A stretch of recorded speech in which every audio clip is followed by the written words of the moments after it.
అందరికీ నమస్కారం. ఈ వీడియో చూసే ముందు ఒక లైక్ చేసి కామెంట్ బాక్స్లో ఓం నమః శివాయ అని కామెంట్ చేయడం మర్చిపోకండి. జ్యోతిష్య శాస్త్రం ప్రకారం కొన్ని నక్షత్రాలలో జన్మించిన వారికి సహజంగానే ఆర్థిక విజయాలు, కుబేర భాగ్యం కలుగుతుందని నమ్మకం ఉంది. వీటిలో ముఖ్యంగా 6 నక్షత్రాలను కుబేర నక్షత్రాలు అని పరిగణిస్తారు. మొదటిది భరణి నక్షత్రం. ఈ నక్షత్రం శంకుని ఆధిపత్యంలో ఉంటుంది కాబట్టి ధనం, విలాస జీవితం పొంది అవకాశం ఉంటుంది. ఈ నక్షత్రంలో జన్మించిన వారు వ్యాపారంలో గొప్ప విజయాలను సాధిస్తారు. శ్రద్ధగా పనిచేసే గుణం, భవిష్యత్తును ముందే అంచనా వేసే శక్తి కలిగి ఉంటారు. ఈ నక్షత్రంలో జన్మించిన వారు బిజినెస్, ఆర్ట్స్, ఫ్యాషన్ రంగాలలో గొప్ప విజయాలు సాధిస్తారు. కుబేర అనుగ్రహం కలిగిన రెండవ నక్షత్రం మఖా నక్షత్రం. రాజ సంబంధాలు కలిగిన నక్షత్రం. అధికారం, ధన, భోగ భాగ్యాలు ఎప్పుడూ అనుకూలిస్తాయి. కర్మ ఫలాన్ని త్వరగా పొందే భాగ్యశాలి నక్షత్రం ఇది. ఇక కుబేర నక్షత్రం కలిగిన మూడవ నక్షత్రం ఉత్తర పాల్గొని. శుభ కర్మలతో, ధన సమృద్ధితో ఆర్థిక ఫలితాలను ఇచ్చే నక్షత్రం. సంపదను నిలబెట్టుకొని తెలివితేటలు ఉంటాయి.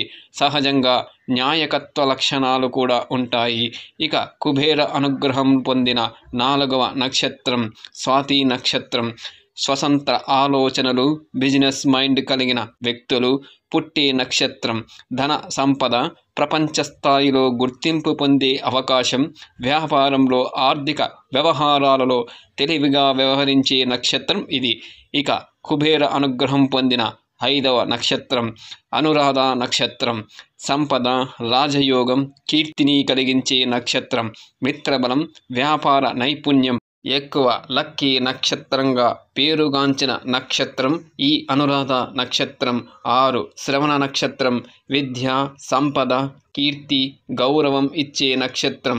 ధనకారకుడు అయిన శ్రీ మహావిష్ణువు ఆశీస్సులు పొందే అవకాశం. సంపదను సమర్థంగా పెంచే తెలివితేటలు కలిగిన వారు జన్మిస్తారు. ఈ నక్షత్రాలలో పుట్టిన వారు కేవలం అదృష్టంతోనే కాక తమ కృషి, తెలివితేటల ద్వారా సంపదను పెంచుకుంటారు. అదృష్టానికి తోడు కృషి కూడా చాలా అవసరం. అదృష్టం ప్లస్ కృషి = విజయవంతమైన జీవితం. కష్టపడే తత్వం, తెలివిగా ఆలోచించగలే చాకచక్యం, సరైన సమయంలో నిర్ణయాలు తీసుకోగలిగే గుణం ఉంటే ఏ నక్షత్రంలో పుట్టిన ధనవంతులు అవ్వగలుగుతారో. ఈ వీడియో కనుక మీకు నచ్చినట్లయితే ఒక లైక్ చేయండి. అలాగే సబ్స్క్రైబ్ చేసుకోవడం మాత్రం మర్చిపోకండి.